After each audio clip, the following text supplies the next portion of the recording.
Welcome back to the fashion pattern lab. आज हम discuss करेंगे हेमलाइन करने के कुछ deep points, also how to fold the corner to get the sharp edge. अब hemming करने के लिए फैब्रिक एज पहले 0.5 सेंटीमीटर फोल्ड करेंगे और फिर 1 सेंटीमीटर। कॉर्नर टर्न करने के लिए पहले इस तरह ट्रायंगुलर फोल्ड करेंगे, then same 0.5 centimetre and 1 centimetre. If you are using thick fabric तो उसमें इस तरह एक्स्ट्रा पार्ट कट कर देंगे जिससे कॉर्नर बल्की नहीं लगेगा।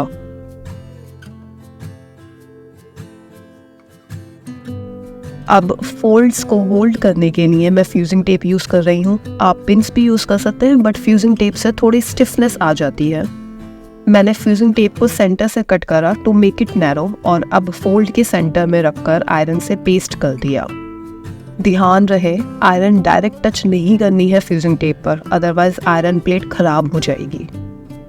नाउ यू कैन सी मैंने सेंटर से स्टिक करा है। अगर एज से स्टिक करा तो फैब्रिक हार्ड हो जाएगा और निडल इंसर्ट नहीं हो पाएगी हेमिंग के time. For hemming I am using this sharp point needle. Needle are available in so many types. Try this technique. Thread को होल्ड करेंगे between your index finger and thumb, then move needle like this और बहुत आसानी से thread needle hole के अंदर।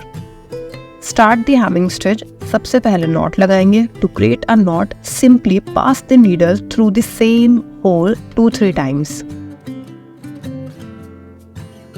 Now start the hemming stitch, जिसके लिए 2 थ्रेड्स फर्स्ट लेयर से पिक करेंगे, देन साथ ही 2 थ्रेड सेकेंड लेयर की एज से पिक करेंगे और ये स्टिच बैक साइड से बिल्कुल भी विजिबल नहीं होगी।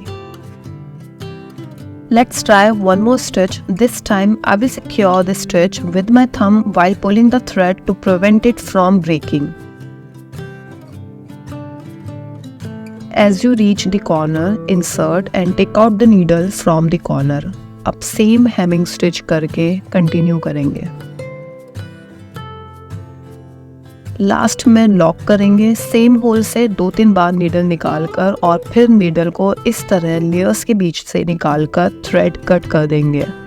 Now the hemming is done. You can see front side पर थोड़ी स्टिच विजिबल है, दिस इज फाइन। अगर आप मैचिंग थ्रेड यूज करेंगे तो ये भी विजिबल नहीं होगी। Pay attention to the corner finishing. Try to follow all these steps for a neat result. Thank you for watching Fashion Pattern Lab.